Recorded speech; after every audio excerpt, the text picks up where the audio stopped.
बघ नोटिफिकेशन आलंय का तुला?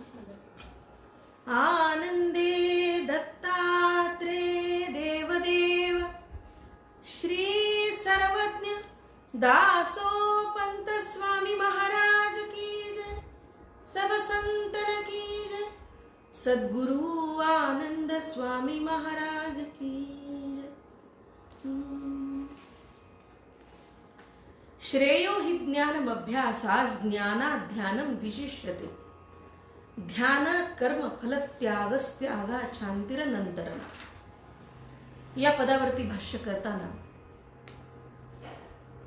आता ज्ञाने कळे साधन, तो अभागे तेणे तो अमार्गे तेणे जाण, न भ्रंशे म्हणून ज्ञान थोर म्हणतिले, ज्ञाने साधन पडले ठाई आणि करणीची प्रवृत्ती नाही, ते निर्फळ जाणई जैसे झाड, तेणे इहलोकू ना परलोकू, मा मोक्षू कैचा आणिकू, व्यर्थची करावा शोकू, कंठासी तेणे म्हणून माझे मूर्ती ध्यान, ते इहा मूत्रार्थ फलोत्पादन, कामिक तरी जाण त्याहून बारे, ज्ञान सर्व पक्षी अफळ, जे की साधना विकळ, ध्यान माझे सुफळ, इहा मूत्रार्थ कामे, तेही परंतु ध्यान नव्हे मोक्षाचे साधन, संसारुपोषी परिजाण छेदू न शके, तो योगू ते ज्ञान ते ध्यान, संसारदायकची जाण, परंतु मोक्षाचे साधन नव्हे सर्वथा, अभ्यासू तो पाप पोषकू, ज्ञानाचा उभारा फोकू, ध्यान योगू तो विक्षेपकू, मोक्षार्थ विषयी।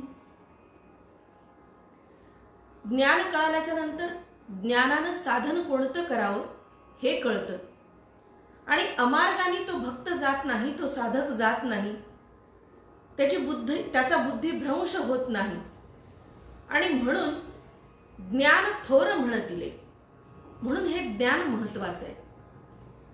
पण ज्ञानानं जरी साधन कळलं, साधनाच्या ठाई तुम्ही गेलात, तरी जर तुमचं ते काही करण्याची जर प्रवृत्ती नसेल किंवा इंद्रियांची काही प्रवृत्ती झाली नाही, असं दोन्ही अर्थाने आहे, तर ते निर्फळ जाणई जैसे झाड, तर एखाद्या झाडाला फळच लागू नये असं जसं ते झाड असतं ज्याचा काही उपयोग नाही किंवा ज्याला आपण व्यर्थ म्हणूया, असं जे व्यर्थ झाड आहे तसं ते ज्ञान व्यर्थ आहे, निर्फळ आहे असं दासोपंत म्हणताय।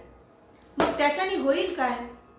धड या लोकी सुद्धा काही मिळणार नाही, परलोकी काही मिळणार नाही, मोक्षाची तर बातच करायची गोष्ट नाही, आणि नुसता व्यर्थ शोकू कंठासी तेणे, केवळ शोक दुःख पदरामध्ये पडतं असं दासोपंत आम्हाला इथे सांगतायत। आणि म्हणून अशा काही अमार्गाने जाण्यापेक्षा, विना ज्ञान काही साधन केल्यापेक्षा, तू केवळ माझं मूर्ती ध्यान केलंस आणि या सगळ्या संसारामध्ये ते सगळं करून, म्हणजे इहा मूत्रार्थ फलोत्पादन,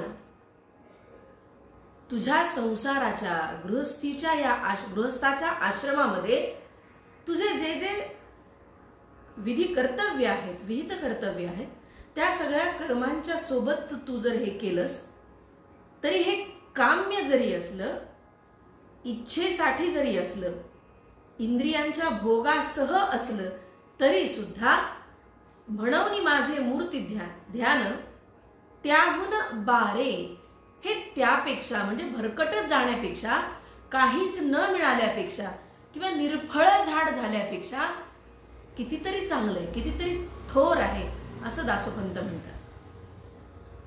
ज्ञान पक्षी अफळ, ज्ञानाच्या मार्गाने जाऊन काहीही न मिळवणं किंवा विस्कळीत होणं, दोन डगरीवर पाय ठेवून काहीच प्राप्त करून न घेणं, अफळ राहणं, यापेक्षा जे की साधना विकळ, साधनेच्या मार्गाने जाऊन काही न मिळवता दुःख प्राप्त करून घेतल्यापेक्षा ध्यान माझे सुफळ इहा मूत्रार्थ कामे, या साऱ्यापेक्षा केवळ माझं ध्यान इहा मूत्रार्थ कामे, संसारामध्ये राहून संसार प्रपंच करताना, हे सगळं करताना सुद्धा केवळ माझं ध्यान हे सुफळ असणार आहे, तुला काहीतरी प्राप्ती देणार आहे. तेही परंतु ध्यान नव्हे मोक्षाचे साधन, संसार पोषी परिजाण छेदू न शके. परंतु हे ध्यान सुद्धा कसं आहे, मोक्षाचं साधन आहे का, तर इथं होणार नाही. कारण संसार पोषार्थासाठी ते जर असेल तर ते तुझा वासनांना छेदू शकणार नाही.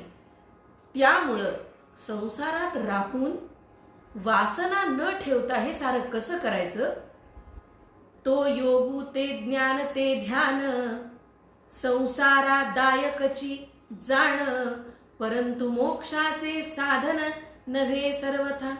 आणि म्हणून अशा प्रकारचं जे ध्यान योग ज्ञान ध्यान आहे, जे संसाराला पोषक आहे, संसारात बरबटलेलं आहे, संसारासाठी सगळं वापरण्यात येणारं आहे, संसाराच्या पोषणासाठी आहे, भरण पोषणासाठी आहे, ते मात्र मोक्षाचं साधन नाही. आणि म्हणून अभ्यासू तो पाप पोषकू, पापाचं पोषण करणारा जो अभ्यास, ज्ञानाचा उभारा फोकू, नुसतं ज्ञान, फोल ज्ञान, शाब्दिक ज्ञान, ज्याचा आपल्या व्यवहाराच्या भाषेमध्ये असं म्हणूया अवलंब नाही, उपयोजन नाही, ऍप्लिकेशन नाही, अशा ज्ञानाचा नुसता उभारा फोकू म्हणजे ते फोल आहे. फोक उभारा म्हणजे केवळ नुसता डोलारा आहे, त्याचा उपयोग नाही. ध्यान योग तो विक्षेपकू मोक्षार्थ विषयी. आणि जो ध्यान योग संसारासाठी आहे, ध्यान योग म्हणजे केवळ विक्षेप आहे, व्यत्यय आहे, त्रास आहे, आणि मोक्षासाठी हे काहीही कामाचं नाही. मोक्षामध्ये हे अडवं येणार आहे, विघ्न आहे. त्यागात या पदावरती ते पुढे बोलतायत. आता फळ त्यागे येणे कर्म करिता काय पावणे, हे लागेल सांगणे तू ते अर्जुना. आणि म्हणून फळ त्याग करून कर्म कसं करायचं, किंवा फळ त्याग हा कर्माच्या ठायी ठेवणं, किंवा कर्म करताना फळत्यागाची आशा ठेवणं, किती गंमत आहे बघा. फलत्याग एका अर्थाने म्हणायचंय, पण कर्म करिता काय पावणे म्हणजे फळत्यागाने कर्म करून तुला काय प्राप्त होईल, शेवटी आशाच आहे, फलत्याग करायचा आहे, पण तरी सुद्धा कर्म करिता काय पावणे, असं दासोपंत विसंगतीने गंमतशीर बोलतायत. हे लागेल सांगणे तू ते अर्जुना. आता तुला हे सांगावं लागेल की अशा प्रकारचं कर्म करणं म्हणजे काय प्राप्त करणे, कशा प्रकारचं कर्म करायचंय, तर फलत्यागाने कर्म करणं म्हणजे त्याच्याने काय प्राप्त होईल हे तुला सांगायचंय. शांती या पदावर ते पुढे बोलतायत. त्रिविधा कर्माचा ध्वंसू सकळा संसाराचा विनाशू, समाधी स्थिती दशा पुरुषू क्रमेची पावे.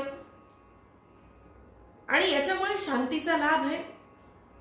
त्रिविध कर्माचा ध्वंसू आहे, त्रिविध कर्मांचा नाश होणार आहे, आणि संपूर्ण संसार विषय वासनांचा विनाश होणार आहे. आणि त्यानंतर समाधीची स्थिती तुला प्राप्त होईल, आणि हे क्रमाक्रमाने होत जाईल. व्यतिरेके शुद्ध ब्रह्म तेची अन्वये सर्वसम, सन्मात्र शिव निष्कर्म देखे स्वरूप. व्यतिरेके शुद्ध ब्रह्म तेची अन्वये सर्वसम, सन्मात्र शिव निष्कर्म देखे स्वरूप. आणि या ठिकाणी व्यतिरेक आणि अन्वय या दोन्हीही अनुमानाने ब्रह्म कसं दिसतं, याचा लाभ कसा होतो, ते दोन्ही अंगाने जरी बघितलं तरी सुद्धा कोणत्याही अंगाने जा, तुम्हाला सन्मात्र शिव निष्कर्म देखे स्वरूप. सन्मात्र याचा अर्थ केवळ शुद्ध अस्तित्व, त्या ब्रह्माचं केवळ शुद्ध अस्तित्व जिथं आहे त्याचं स्वरूप दर्शन तुम्हाला त्या ठिकाणी होईल. पण कोणत्या अनुमानाने? दासोपंत या ठिकाणी व्यतिरेक शुद्ध ब्रह्म आणि तेची अन्वये सर्वसम असा उल्लेख करतात. व्यतिरेक म्हणजे अभाव. जगामध्ये परमेश्वर सर्वत्र आहे, परंतु या वस्तूत नाही, त्या वस्तूत नाही. आदि अंताने किंवा भेदभावाने युक्त अशा वस्तूमध्ये तो नसून तो अनादि अनंत आहे असा, किंवा तसंच तो परिच्छिन्न आणि सर्वत्र आहे असं याच्यातून खरं म्हणजे सूचित होतं. आणि हे वेदांत मत आहे. आणि अन्वय म्हणजे काय, तर तो सगळीकडे आहे, त्याचं सगळीकडे अस्तित्व आहे, एकपण आहे, तो सर्वाठायी आहे. अन्वय व्यतिरेकाचा हा जो अनुमान आहे, या अनुमानाच्या पद्धतीनं जरी तुम्ही विचार केला, खरं म्हणजे हा परार्थ अनुमानाचा एक प्रकार आहे. कोणता? अन्वय व्यतिरेक. जिथं व्याप्तीची सिद्धता अन्वय व्यतिरेक या दोहोंच्या साह्यानं म्हणजे सकारात्मक आणि नकारात्मक पद्धतीनं होते, ते अन्वय व्यतिरेकाचं अनुमान आहे. आणि केवळ शुद्ध अस्तित्व जिथं ब्रह्माचं आहे ते तुम्ही सकारात्मक पद्धतीनं घ्या किंवा नकारात्मक पद्धतीनं घ्या, दोन्हीही ठिकाणी तुम्हाला त्याचं अस्तित्व, त्याचं स्वरूप दर्शन त्या पद्धतीनं होतं. ऐसी ब्रह्मस्थिती केवळ पाविजे सांडिता कर्तृत्व फळ आपुले विहित सकळ कर्म आचरिता. केवळ शास्त्रानं जे करायला सांगितलंय ते कर्तव्य कर्म करत असताना तुम्ही केवळ त्याची उपासना, त्याचं ध्यान केलं तर तुम्हाला त्याची प्राप्ती, तुमचं कर्तृत्व फळ, जर तुम्ही केवळ ते करत राहिलात तर तुमच्या केवळ कर्तृत्वाने तुम्हाला हे फळ प्राप्त होणार आहे. आपुल्या विहित कर्मांच्या अनुचरणाने तुम्हाला हे प्राप्त होणार. अनंतरम, तदनंतरम किंवा नंतरम या पदावरती ते पुढे बोलतात. फळ त्यागिले जेही तया शांती म्हणसे कै, तरी काहीची अंतर नाही मध्ये व्यवधान. फळ त्यागे कर्म केले ते पुढे न वढे बीज करपले, संसार बंधन तुटले तयेची क्षणी. ऐसे नांकुरे क्रियमाण तव भोगे सरले प्राचीन, हे एकेची क्षणे जाण होता दिसे. तेची सत्वशुद्धीचे होणे, तेची विज्ञानाचे प्रकाशने, तै समाधी दशा पावणे साधने विण. फळ त्यागेसी नृपाळा मोक्षू तो असेची लागला, मध्ये खंडची तयाला अंतर नसे. का अंतर नाही जया बोधा, लयो विक्षोपू भेदू कदा. अबोधूना बोधू सदा ब्रह्मची असणे, व्यतिरेकान्वय ज्ञाने सहज स्थिती स्वयेची असणे. काहीच न लगे पुढती करणे, ऐसे होय ज्ञानहीनू अभ्यासू जाण. आणि अभ्यासहीन शब्द ज्ञान, तिसरे सकाम माझे भजन ध्यान योगे. याहुनी फळ त्यागू आगळा, विहिता चरणी नृपाळा. हाही योगू आश्रयीला वेदांत वेत्ती, एकू योगू तो कर्माश्रये, पूर्वोक्तु योगू तो मदाश्रये. या दोन्ही योगी जो राहे तोची साधकू. आता कोणता साधक खरा आहे? सामान्य भक्तालाही त्यांनी उपदेश या ठिकाणी केलेला. ते असं म्हणतात की फळ त्यागेसी नृपाळा, मोक्षू तो असेची लागला, मध्ये खंडन तयाला अंतर नसे. आणि हे केव्हा शक्य आहे? फळ त्यागे कर्म केले ते पुढे न वढे बीज करपले. फळत्यागाने कर्म केल्यावर काय होतं अर्जुना, तर ते पुढे वाढत नाही, कर्म वाढत नाही आणि मुळात वासनेचं बीज करपून जातं. हे होतं कसं? खरं म्हणजे मुळात थोडंसं विवेचन मी मुद्दाम इथं करीन. कर्म हे दोन प्रकारचं, एक विहित कर्म आणि दुसरं निषिद्ध कर्म. या दोन कर्मांच्या विषयीच वेदांतानं भाष्य केले. वेदांत वेत्ती जे सांगतात हे करावं आणि हे करू नये, या दोनच गोष्टी वेदांनी आम्हाला सांगितल्या. आता काय करावं? निषिद्ध कर्म आणि विहित कर्म याच्यामध्ये काय करावं हे विहित कर्म, काय करू नये हे निषिद्ध कर्म. आता निषिद्ध कर्मांची यादी बरीच मोठी आहे, त्याच्यामध्ये प्रकार पडत नाहीत, पण अनेक गोष्टी त्यांनी सांगितल्या की हे करू नये, खोटं बोलू नये, वाईट काम करू नये, जे काय बरंच काय ते. पण विहित कर्मांच्या मध्ये मात्र नित्य करावयाची कर्म, नैमित्तिक कर्म, काम्य कर्म आणि प्रायश्चित्त कर्म. दररोज करावयाची कर्म काय आहेत? तर संध्या स्नान, देवपूजा, देवाचा नैवेद्य, वैश्वदेव, किंवा याच्यामध्ये तुमच्या स्नानशुद्धीसाठी, मनशुद्धीसाठी, शरीर शुद्धीसाठी जे काही गोष्टी शास्त्राने सांगितल्या त्या रोज करायच्या. नैमित्तिक कर्मामध्ये काय येतं? तर तुमचे कुलधर्म, कुलाचार येतात, सणवार त्यासाठीच तुम्हाला लावलेले ते नैमित्तिक कर्मामध्ये येतात. काम्य कर्म, 16 सोमवाराचं व्रत आहे, पोराला नोकरी लागू दे, नवस बोलणे, ही काम्य कर्मामध्ये येतं. त्याचेही अनेक प्रकार आहेत, त्याचं विवरण मी करणार नाही. हे काम्य कर्मामध्ये येतं. आणि प्रायश्चित्त कर्म म्हणजे पाप झालंय हे स्वतःला कळलंय आपल्याला, तर शास्त्राने असं सांगितलंय की तुमच्या जेव्हा हे लक्षात येतं की माझ्या हातून पाप घडलंय, मग याला काय प्रायश्चित्त आहे? धर्मसिंधूमध्ये तुम्ही पहा, तुम्हाला ती प्रायश्चित्त मिळतात की आपल्या हातून जे पाप झालंय ते कोणतं आहे, कोणत्या प्रकारात येतं आणि त्याचं प्रायश्चित्त काय आहे ते तुम्हाला बघायला मिळतं.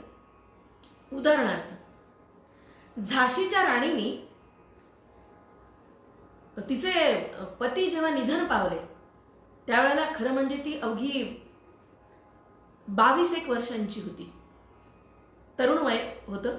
आणि केवळ हिंदुस्थानच्या हिंदू जनतेला आंग्ल या सगळ्या जुलमी सत्तेपासून मुक्त करण्याकरता तिनं काही मनाशी एक गोष्ट निश्चित केली होती, ध्येय धारण केलं होतं. आणि त्या ध्येय धारणाकरता म्हणून ती सती गेली नाही. आणि दुसरी गोष्ट, डोक्यावरती तिनं केस राखले होते. आणि हे केस राखल्याबद्दल ती रोज त्याचं प्रायश्चित्त घ्यायची, 3 कृच्छे त्याचं आचमन करायची. ह्याला म्हणायचं प्रायश्चित्त कर्म. अशी विहित कर्मांच्या मध्ये ही 4 कर्म सांगितली आहेत, नित्य, नैमित्तिक, काम्य आणि प्रायश्चित्त. या विहित कर्मांच्यासाठी दासोपंतांनी असं सांगितलंय की तुझं हे जे विहित कर्म आहे हेच तुझं हितकर्म आहे. त्या प्रत्येक कर्मामध्ये तू मला पहा. तुझ्या नित्यकर्मामध्ये मला पहा, नैमित्तिक कर्मामध्ये मला बघ. काम्य कर्म जरी असेल तरी सुद्धा त्या ठाई दासोपंतांनी ईश्वराचं अस्तित्व मनाशी ठरवून ती धारणा घेऊन ते काम्यकर्म सांगितले. आणि प्रायश्चित्त कर्माच्या ठिकाणी सुद्धा तू मला पहा. आणि म्हणून विहित कर्म हेच तुझं हितकर्म आहे. या हितकर्मासाठीच तू विहित कर्म करावंस असंच वेदांत व्यक्ती सांगतायत असं त्यांनी म्हटलंय. याहुनी फळत्यागू आगळा, विहिता चरणी नृपाळा, हाही योगू आश्रयीला. आता ते असं म्हणतात की अभ्यासाशिवाय नुसतं शब्दज्ञान हे फोल आहे आणि ज्ञानाशिवाय केवळ अभ्यास याचाही उपयोग नाही. आम्हाला त्याविषयी काही माहीतच नाही. जी क्रिया आम्ही करतोय त्याच्याविषयी आम्हाला शास्त्रशुद्ध ज्ञान नाही, तर त्याचाही उपयोग नाही. आणि शास्त्रशुद्ध ज्ञान आहे पण त्या संबंधीची क्रिया आमच्या हातून घडत नाही, तर ह्या दोन्हींचाही उपयोग नाही.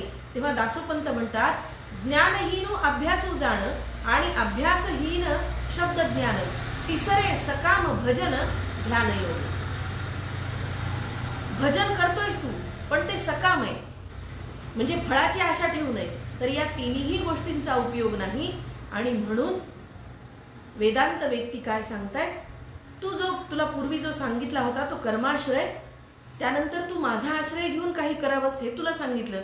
आणि ह्या दोन्ही योगी जो आहे तोच खरा साधकू. आणि म्हणून स्मृती शास्त्र अनुसरले, कर्माधारे ज्ञानी झाले, ते जीवन मुक्त कथिले स्मार्थ पक्षी. स्मृती असं सांगते, स्मार्थ पक्ष म्हणजे स्मृती. स्मृती असं सांगते की शास्त्रांना ज्यांनी अनुसरले, स्मृतींना ज्यांनी अनुसरले, कर्माधारावरती म्हणजे क्रिया करून जे ज्ञानी झालेत ते खरोखर माझ्या ठाई सारं करतात, ते जीवन मुक्त झाले.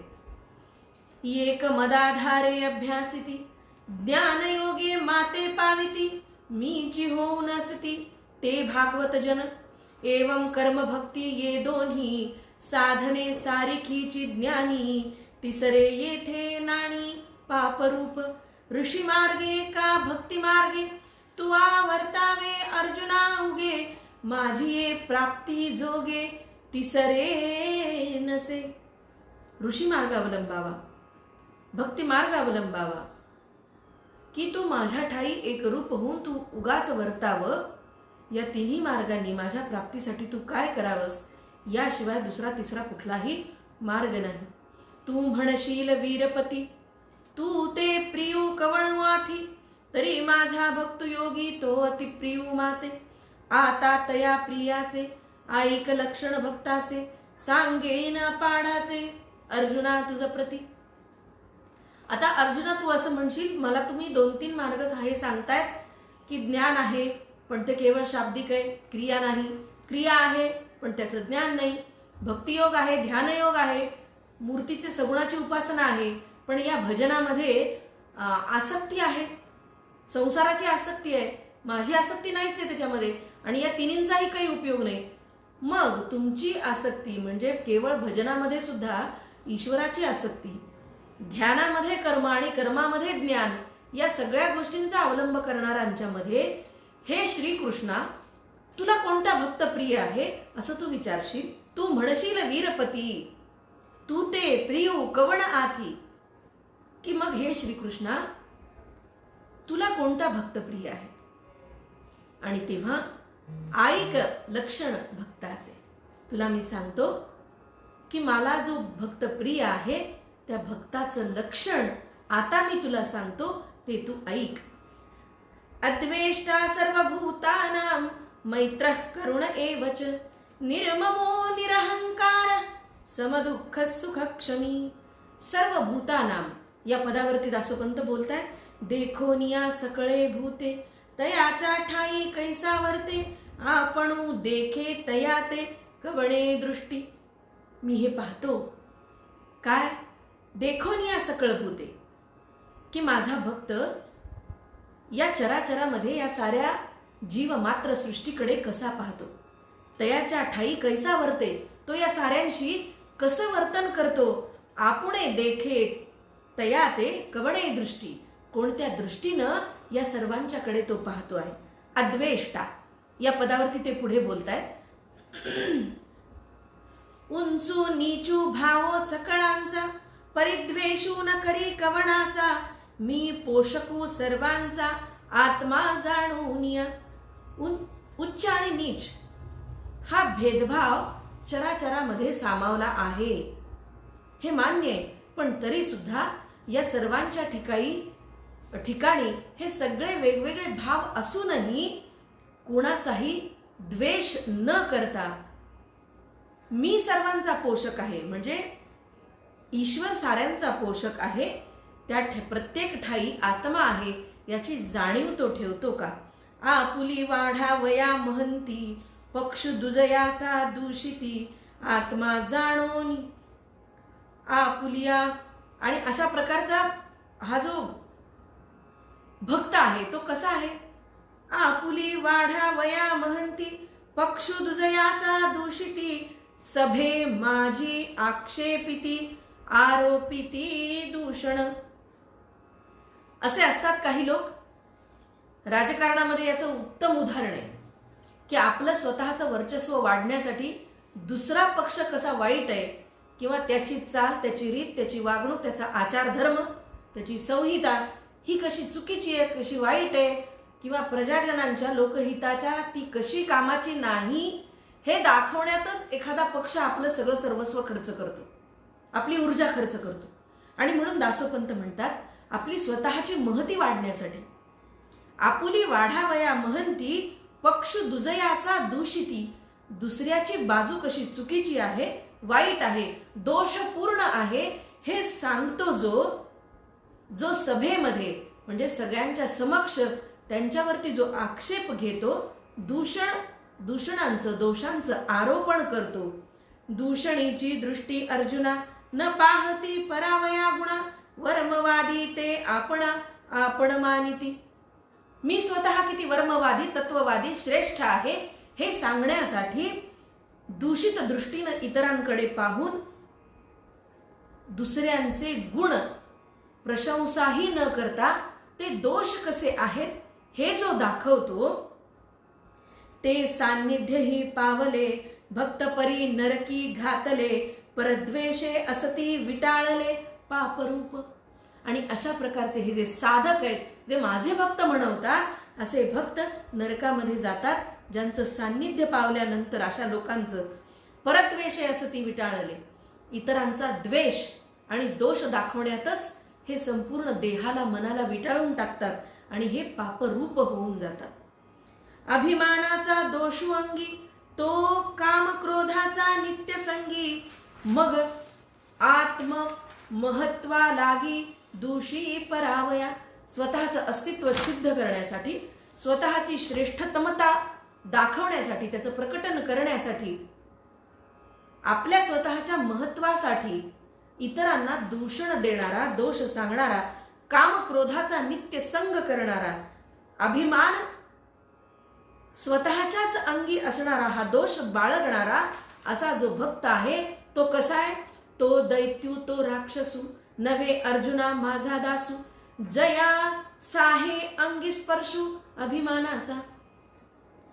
काम क्रोधाचा ज्याच्यामध्ये संग आहे, तो त्याच्याबरोबर नेहमी राहतो, स्वतःच्या महत्वासाठी इतरांचे गुण दोष पूर्ण आहेत असं सांगतो, अभिमान अंगी बाळगतो, आणि तो दैत्य आहे, राक्षस आहे, आणि तो माझा नव्हे अर्जुना माझा दासू, जया अंगी स्पर्शू अभिमानाचा.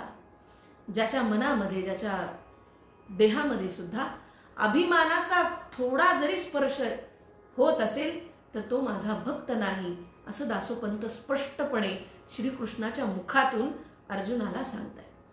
अभिमानू नाथी जये शरीरी, तेथे काम क्रोधू पडे दुरी, मग स्वस्तुती परद्वेषू न करी भक्तू माझा. माझा भक्त कसा आहे? तर ज्याच्या शरीरामध्ये, देहामध्ये, मनामध्ये स्वतःविषयी अभिमान नाही. कोणाविषयी अभिमान म्हणजे काय? स्वतःच्या कुळाविषयी, स्वतःच्या देहाविषयी, स्वतःच्या मनाविषयी, स्वतःच्या नातेवाईकांच्या विषयी, संपत्ती, समृद्धी, लौकिक आणि पारलौकिक असा कुठलाही अभिमान ज्याच्याजवळ नाही. काम क्रोधू पडे दुरी, त्याच्यापासून काम क्रोध हे कित्येक कोसांवर आहेत, दूर आहेत. मग स्वस्तुती परद्वेषू न करी भक्तू माझा, तो इतरांची निंदाही करत नाही आणि स्वस्तुती, स्वतःची स्तुतीही करत नाही, तो माझा खरा भक्त आहे.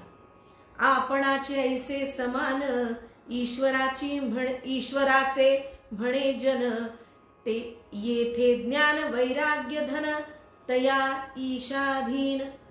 आणि असा आपणाचे ऐसे समान, स्वतःसारखाच सगळे जन आहेत आणि ईश्वरही तसाच आहे.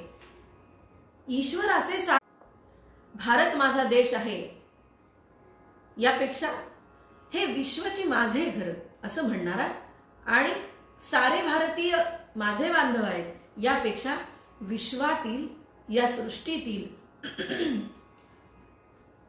या चराचरातील प्रत्येक जीव हा ईश्वराचा अंश आहे, ईश्वर आहे असं मानणारा, हे सारे ईश्वराचे जन आहेत असा मानणारा, ज्ञाता, जिथे ज्ञान वैराग्य हे ज्याचं धन आहे आणि जो ईश्वराच्या अधीन आहे असा तो माझा भक्त आहे. ज्ञाता करी नाथू, ज्ञाता अज्ञानू तो समर्थू, अधनी कुतो धनवंतु कृपायोगे. ज्ञाता करी नाथू, ज्ञाता अज्ञानू तो समर्थू, अज्ञानाला ज्ञान देणारा, अज्ञ असणाऱ्याला ज्ञानवंत करणारा, अधनी कुतो धनवंतू कृपायोगे. संपत्तीहीन, कोणती संपत्ती आहे हे महत्वाचं आहे बरं का. संपत्ती म्हणजे इथे पैसा असं मात्र अजिबात निर्देशिलेलं नाही. त्याचं कारण येथे ज्ञान वैराग्य धन हे पूर्वोक्त ओवीमध्ये त्यांनी स्पष्ट केलेले. कोणतं धन आहे तर योग, ज्ञान, वैराग्य अशा प्रकारचं धन ज्याच्या जवळ नाही तो अधनी असं म्हटले. आणि अशा अधनी माणसाला जो भक्त, जो ज्ञानवंत आहे, ध्यानवंत आहे, योगवंत आहे, तो या अधनाला सुद्धा धनवंत करून सोडतो, त्याला ज्ञान देतो आणि अशी कृपा करतो जी माझ्या कृपेयोगे ती साध्य होते. एवं सकळ जीव ईश्वराचे, सकळ भाग्य तेणे देणे तयाचे, ऐसे जाणोनी नवचे स्वाहंकारे. हे सगळे जीव, सकळ जीव ईश्वराचे आहेत, सकळ भाग्य देणे तयाचे. हे माझं काही नाही, ज्याच्यामध्ये अहंकार नाही ही भावना आहे, मुळात हेच सांगणे. हे सारं त्याचं देणं आहे, हे ईश्वराचं आहे. ऐसे जाणून न वचे स्वाहंकारे. तो कधीही अशा प्रकारचं बोलणं करत नाही, बोलत नाही, त्याच्या तोंडून असा शब्द कधी येणार नाही की हे माझं आहे, हे मी निर्माण केले, हे मी तयार केले, हे मी लिहिलंय, हे मी बोलतो, हे मी सांगतो. हा स्वाहंकार, आत्मविषयीचा जो अहंकार आहे, हा अहंकार ज्याच्या तोंडून कधीही बाहेर पडत नाही, जो कधीही असं म्हणत नाही, तो माझा खरा भक्त आहे. न करी दुजयाचा द्वेषू, भूता दिधला असता त्रासू, जाणे प्राचीन विशेषू, का इच्छा ईश्वराची. दुसऱ्याचा जो कधीही द्वेष करत नाही, भूता दिधला असता त्रासू, आपल्याकडून जर दुसऱ्याला त्रास झाला तर जाणे प्राचीन विशेषू, हा भोग आहे, किंवा दुसऱ्याने कोणी त्रास दिला तर आपला हा प्राचीनाचा भोग आहे, प्राक्तनाचा भोग आहे, असं समजून ती ईश्वराची इच्छा आहे असं मानतो. ऐसा देखोनिया भूतासी, द्वेष का तेही न द्वेषी, तो पाहोनी माझिया भक्तासी, तयासी कैसा. आणि असा सर्व भूतमात्रांच्या ठाई जो मला पाहतो, सर्वांना समान बघतो, असा हा माझा भक्त, तो पाहोनी माझिया भक्तासी. पुढे फार महत्वाची गोष्ट त्यांनी ही सांगितली आहे की भूतमात्रांशी सगळ्यांशी समान वागणं, समान दृष्टीनं पाहणं, समान भाव ठेवणं ही तर गोष्ट आहेच, पण द्वेष कातेही न द्वेषी ही गोष्ट महत्वाची, की जे त्याचा द्वेष करतायत त्याचाही तो द्वेष करत नाही. खरं म्हणजे मूळ सूत्रामध्ये अद्वेष्टा सर्व भूतानां मैत्र करुण एवच, सर्वाठाई मैत्र, करुणाभाव, क्षमाशीलता आणि कुणाचाही द्वेष न करणं, या 3 घटकांचा विचार आहे, 3-4 घटकांचा विचार आहे.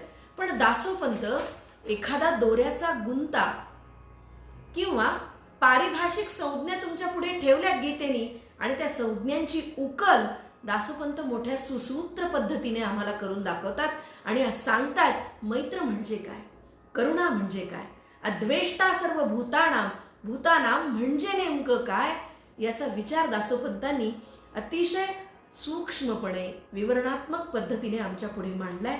आणि ते असं म्हणतात, जिथे गीतेनी काही सूचक पद्धतीने सांगितले, ती सूचकता विवरणाने दासोपंतांनी आम्हाला पुढे सांगितली आहे. आणि ते असं म्हणतात, द्वेष कातेही न द्वेषी, जे माझ्या भक्ताचा द्वेष करतायत हे त्याला जाणून सुद्धा, तो हे कळून सुद्धा, त्या द्वेष करणाऱ्यांचा जो द्वेष करत नाही, तो पाहोनी माझिया भक्तासी, तयासी कैसा.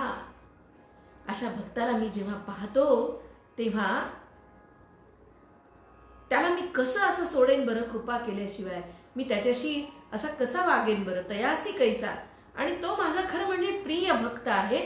असंच या तयासी कैसा हा प्रश्न अर्जुनाच्या समोर श्रीकृष्ण उपस्थित करतात आणि त्यांना विचारतात की मी त्यालाच कसा बरं मग आपला म्हणेन की नाही, सांग, तो माझा आवडता भक्त असेल की नाही, खरं सांग. म्हणजे अर्जुनाच्या मनामध्ये एक द्विधा उत्पन्न झाली आणि एका द्विधेने धृतराष्ट्राच्या मनामध्ये असं निर्माण झालं की हे लोक माझे नाहीत, माझ्या लोकांनी राज्य करावं, माझ्या पर आणि आप असा भाव धृतराष्ट्राच्या मनामध्ये निर्माण झाला आणि माझ्या मुलांनी राज्य करावं या भावनेतून या महाभारताला सुरुवात झाली. आणि अर्जुनाच्या मनामध्ये प्रश्न असा निर्माण झाला की ज्यांना धृतराष्ट्र परके म्हणत होता त्या परक्यांनाही आपलं म्हणणारा असा अर्जुन की हे माझे जन आहेत, हे परके नाहीत. या दोघांच्याही मनामध्ये विसंगत टोकाचं द्वंद्व आहे, पण निराळ्या अर्थाने विरुद्ध टोकाचं द्वंद्व निर्माण झालं. आणि या द्वंद्वातून या प्रश्न उपपत्तीची निर्मिती झाली, त्यातून उत्तरांची निर्मिती झाली. आणि त्या उत्तरादाखल प्रश्नादाखल गीतेने केलेलं जे भाष्य, जे गीतेने केलेले जे श्लोक आहेत, त्या श्लोकांच्या वरचं हे विवरण दासोपंतांचं मोठं सूचक नाही तर मोठं विवरणात्मक आहे. गीता सूचक बोलते, गीता निर्देश करते, गीता अंगुली निर्देश करते, गीता फक्त दाखवते. आणि दासोपंत आम्हाला द्रष्टा, दृश्य आणि दर्शन या त्रिपुटींची एकरूपता इथे आम्हाला सिद्ध करून दाखवतात. त्याचं प्रकटन इथे करतात, त्याचं विवरण करतात. आणि इथे ते सांगतात की अद्वेष्टा सर्वभूतानां मैत्र करुण एवच निर्ममो निरहंकार सम दुःख सुख क्षमी. सुख दुःख समान हे स्वतःविषयीचं नाहीये बोलणं, तर हे इतरांच्या विषयीचं बोलणं. फार सूक्ष्म पद्धतीनं, अतिशय सूक्ष्म पद्धतीनं, म्हणजे आतापर्यंत सर्व भूतानां अद्वेष्टा या दोनच पदावरती दासोपंतांनी भाष्य केले. अजून मैत्र, करुण, निर्मम, निरहंकार या पदावरती ते पुढे भाष्य करणार आहेत, ते बोलणारच आहेत. आपण उद्या पाहणारच आहोत ते. या ठिकाणी आज मी इथे थांबते. आपण मोठ्या प्रेमाने माझे शब्द ऐकता आहात, दासोपंतांचे हे विवरण तुम्ही ऐकता आहात, त्याबद्दल खरोखर मनापासून आपणा सर्वांचे आभार. आज या ठिकाणी थांबते. उद्या याच ठिकाणी याच वेळी दासोपंत पेजवरती दासोपंतांचा भक्तियोग गीतार्णवाचा 12वा अध्याय, गीतेच्या 12व्या अध्यायावरचं हे ओवीबद्ध निरूपण आपण ऐकतो आहोत. भेटूया उद्या. धन्यवाद. आनंदे दत्तात्रेय देवदेव. दासोपंत स्वामी महाराज की जय. सब संतन की जय. सद्गुरु आनंद स्वामी महाराज की जय. आर्य